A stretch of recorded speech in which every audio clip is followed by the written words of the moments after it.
సంతోష ఎంత పని చేస్తీరా? వెలుగు చూస్తున్న టానిక్ వైన్ షాప్ అక్రమాలు. ఒక్క టానిక్ దుకాణాలకే లైసెన్స్, పెద్ద ఎత్తున పన్నులు ఎగ్గొట్టినట్టు గుర్తింపు. గత ప్రభుత్వ అండదండలతో రెచ్చిపోయిన యాజమాన్యం. ఎంపీ సంతోష్ కుమార్ ఉన్నట్లు అధికారుల గుర్తింపు. జీఎస్టీ అధికారుల దాడులతో వెలుగులోకి విస్తుపోయే నిజాలు. ఎవరి రవీంద్రరావు మరో కథనంతో మీ ముందుకు అంటూ కొన్ని చూస్తా ఉన్నాం.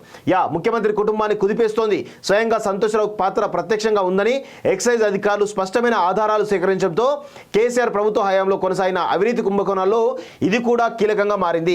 నిజానికి రేవంత్ రెడ్డి గతంలోనే టానిక్ వైన్ షాప్ల కుంభకోణంపై ఆధారాలు సేకరించారు. ముఖ్యమంత్రి అయిన వెంటనే కేసీఆర్ ప్రభుత్వ హయాంలో జరిగిన అవినీతి కార్యకలాపాల జాబితాలో టానిక్ స్కామ్ను కూడా చేర్చారు. ఈ జాబితాలో ఉన్న అంశాలపై ప్రాధాన్యత క్రమంలో దర్యాప్తులు చేపట్టారు. పార్లమెంట్ ఎన్నికల వేళ టైం చూసి బీఆర్ఎస్ను గట్టిగా ఇరుకన పెట్టడానికి ఆగమేఘాల మీద దర్యాప్తు చేయించారు. టానిక్ స్కామ్ దర్యాప్తు విషయంలో ఎవరి జోక్యం చేసుకోకుండా స్వయంగా ముఖ్యమంత్రి దర్యాప్తును ప్రత్యేకంగా పర్యవేక్షిస్తున్నట్టు తెలుస్తోంది. మనదే ప్రభుత్వం ఏం చేసినా నడుస్తుందని చాలా వ్యవహారాలు గత ప్రభుత్వంలో జరిగాయి. అందులో ఒకటి టానిక్ లిక్కర్ మాల్స్. గత బీఆర్ఎస్ ప్రభుత్వాల పెద్దల అండతో స్పెషల్ జీవోలు విడుదల చేసి మరి వందల కోట్ల ట్యాక్స్ ఎగవేసిన బడా కుంభకోణం బయటకు వచ్చింది. టానిక్ మద్యం దుకాణాల తనిఖీలో సంచలన విషయాలు వెలుగులోకి వచ్చాయి. ఏ మద్యం షాపునకు లేని వెసులుబాటు టానిక్ లిక్కర్ గ్రూప్స్కు ఉన్నట్లు అధికారులు గుర్తించారు. టానిక్ గ్రూప్స్కు A4 ఎలైట్, చూడండి A4 ఎలైట్ అట కింద లైసెన్స్ జారీ చేశారు. రాష్ట్రంలో ఎక్కడా లేని ఎలైట్ అనుమతులు కేవలం టానిక్ బ్రాండ్కు గత ప్రభుత్వంలో అధికారులు కేటాయించారు. ఇది ఎక్సైజ్ పాలసీకి విరుద్ధంగా ఉందని అధికారులు చెబుతున్నారు.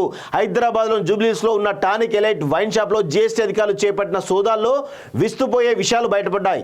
ఏ మద్యం షాపులకు లేని వెసులుబాటు టానిక్ ఉన్నట్లు సోదాల్లో అధికారులు గుర్తించారు. గత బీఆర్ఎస్ ప్రభుత్వ హయాంలో టానిక్కు A4 ఎలైట్ కింద లైసెన్స్ జారీ చేశారు. ప్రస్తుతం నగరంలో టానిక్కు 11 ఫ్రాంచైజీలు ఉండగా క్యూ బై టానిక్ పేరుతో మద్యం విక్రయాలు జరుపుతున్నారు.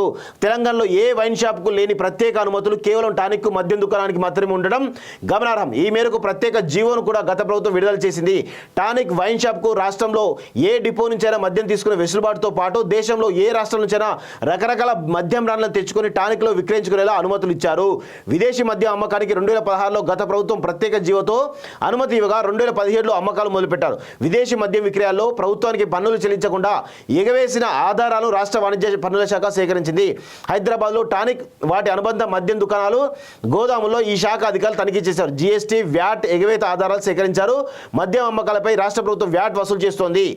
రాష్ట్ర బెవరేజ్ కార్పొరేషన్ గోదాముల నుంచి దుకాణాలకు మద్యం నిల్వలు తీసుకెళ్లే వ్యాపారులు ఎంత వ్యాట్ చెల్లించారనే వివరాలను బిల్లులపై రాయాలి. వ్యాట్ ప్రస్తావన లేకుండానే మద్యం నిల్వలను ఈ దుకాణాలకు పంపుతున్నా ఏళ్ల తరబడి BCL పట్టించుకోకపోవడంపై అనుమానాలు వ్యక్తమవుతున్నాయి.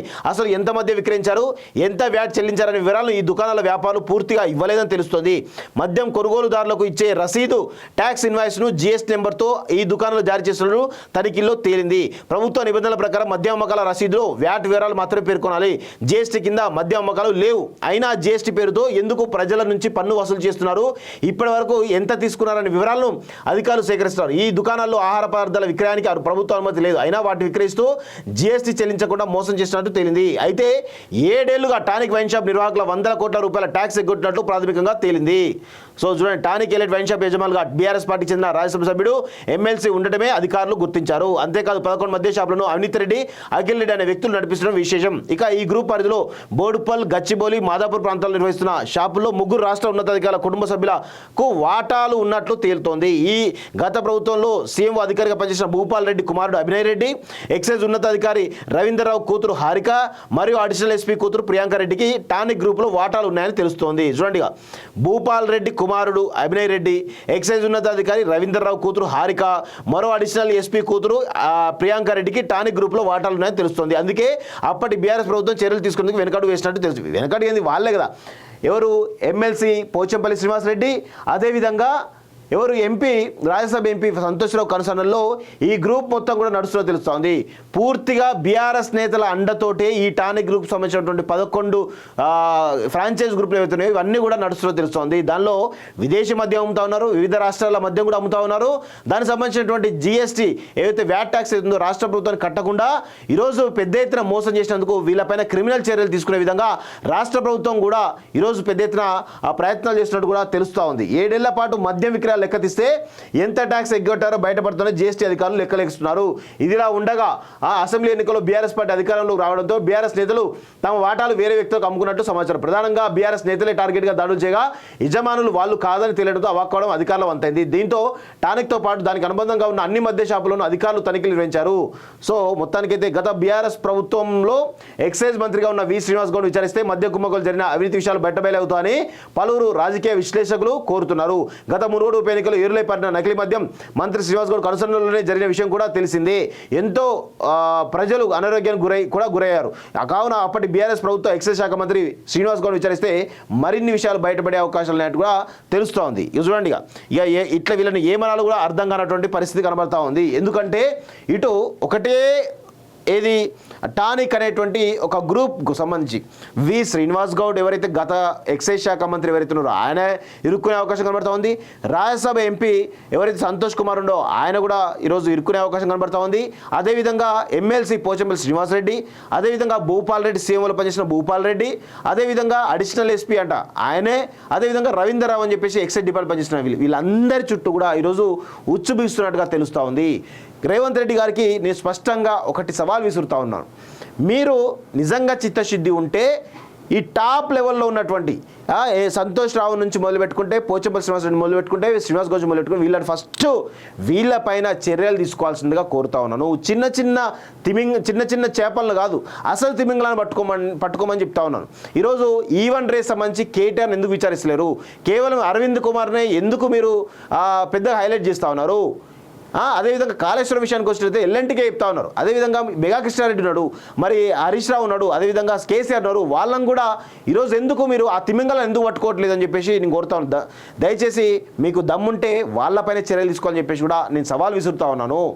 ఎందుకంటే ఇలా ప్రభుత్వానికి ఆదాయానికి గండిపడేటువంటి ప్రయత్నాలు ఎవరు చేసినా కానీ ఖచ్చితంగా వాళ్ళపైన క్రిమినల్ చర్యలు ఉంటాయని స్పష్టంగా కనబడతా ఉంది. ఇక సంతోష్ రావు చుట్టూ ఉచ్చు బిగుస్తూనే మనమైతే అనుకోవాలి వాస్తవంగా. ఎందుకంటే సంతోష్ టార్గెట్గానే ఈ యొక్క దాడులు జరిగినట్టు తెలుస్తుంది. ఎందుకంటే గత ప్రభుత్వంలో మీరు చూసినట్లయితే ఈయన పేరు మీద ఎవరు వక్ఫ్ భూములు దాదాపు 200 ఎకరాలకు పైగా భూములు ఈరోజు వీళ్ళ అనుయాయుల పేరు మీద రాయించుకున్నట్టు తెలుస్తూ ఉంది. అదేవిధంగా ఇట్లా చెప్పుకుంటూ పోతే 100 ఎకరాల భూములను ఈరోజు పెద్ద ఎత్తున అన్యక్రాంతం చేసినట్టు తెలుస్తూ ఉంది. ఇవే కాదు, మద్యం విషయంలో వీళ్ళు ఇలానే చేశారు, భూముల విషయంలో ఇలానే చేశారు. ఇక సిరిసిల్ల శాండ్కి సంబంధించి వీళ్ళ పాత్రే ఉంటుంది. మైనింగ్, మాఫియా, డ్రగ్స్, ఈక్స్ అన్ని వీళ్ళ చేతిలో ఉన్నాయండి. ప్రతి ఒక్క దందా చేసారు వీళ్ళు. లక్షల కోట్ల రూపాయలు సంపాదించి ఈరోజు తెలంగాణ సర్వనాశనం చేశారు. అందుకే మేము చెప్తా ఉన్నాం, వీళ్ళను వదిలిపెట్టద్దు. వీళ్ళను ఇక ఎంతవరకు అంటే అంతవరకు శిక్షించాల్సిన అవసరం ఉంది. వీళ్ళు చేసిన ద్రోహం అంతా ఇంత కాదు. తెలంగాణ రాష్ట్రానికి ఆంధ్రలో కంటే కూడా, ఆంధ్ర పెట్టుబడిదారుల కంటే కూడా ఈరోజు కేసీఆర్ కల్వకుంట్ల కుటుంబం చేసినటువంటి నష్టమే అత్యధికంగా ఉంది అనేది మనం స్పష్టంగా అర్థం చేసుకోవాల్సిన అవసరం ఉంది మిత్రులారా. చూద్దాం మరి రేవంత్ రెడ్డి ప్రభుత్వం ఆ దిశగా పనిచేస్తా లేదా చూడాల్సిన అవసరం ఉంది.